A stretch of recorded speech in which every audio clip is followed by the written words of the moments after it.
How'd you become that guy? You know what? I grew up not that guy. Yeah. So a lot of people put a title on me. They want to, but what they don't understand is they don't understand the journey that it took me to get to this point. And what got me to this point was I was just the opposite of what I am today. I was that guy who ran away from absolutely everything that got in front of me. But not many people knew that. I had two people. Like the real me was like this very scared, insecure, stuttering, got beat up by his dad, all this kind of stuff.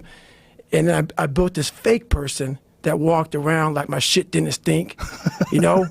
Right. Yeah, so that's kind of how I did it. Fascinating journey, though, because you are that guy now. Right. I mean, you genuinely are a legit badass. Right. And at one point in time, you were a legit terrified person. Yes.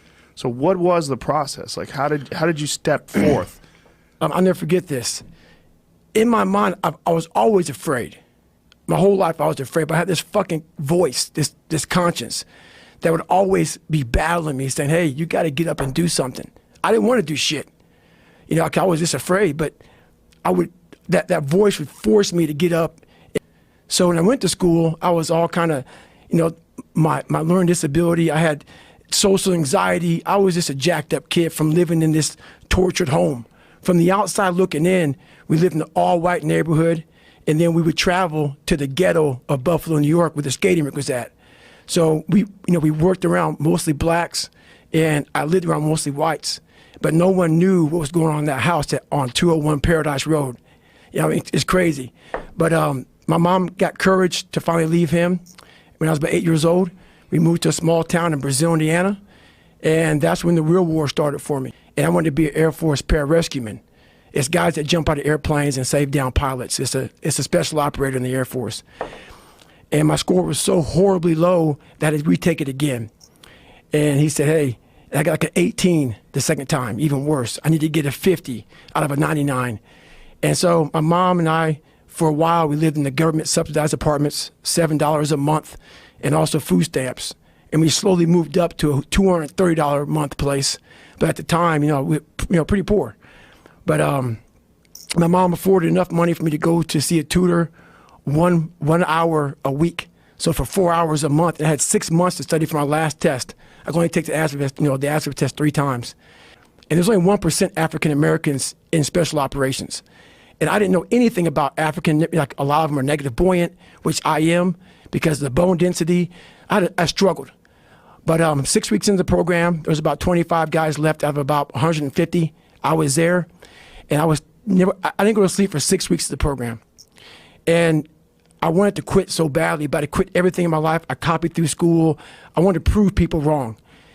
And so here I am in this Air Force program, starting to get a little more confidence, but this water was kicking my ass. And 6 weeks into the program, the doctor gave me a blood test. It was I have sickle cell trait, not the anemia, but it still killed people. But so they pulled me out of training for a week. And when you go from being very uncomfortable in that water situation, and then now you're comfortable, and I'm sitting back watching the guys drown. I'm not part of the activities anymore for this week. I didn't want to get back in that damn water again. So the fear overcame me, and all my insecurities from my dad, from this small town, from everything started coming back. And even though no one knew how fucked up I was, kind of create this other person who was tough, I lived with this shit all the time. So me not wanting to go back in that water, the doctor called me back up. I thought I was going to get like a medical kick out of the military. So no quitting for me. They'll kick me out so I can have some pride. The doctor said, no, man, we could put you back in the training.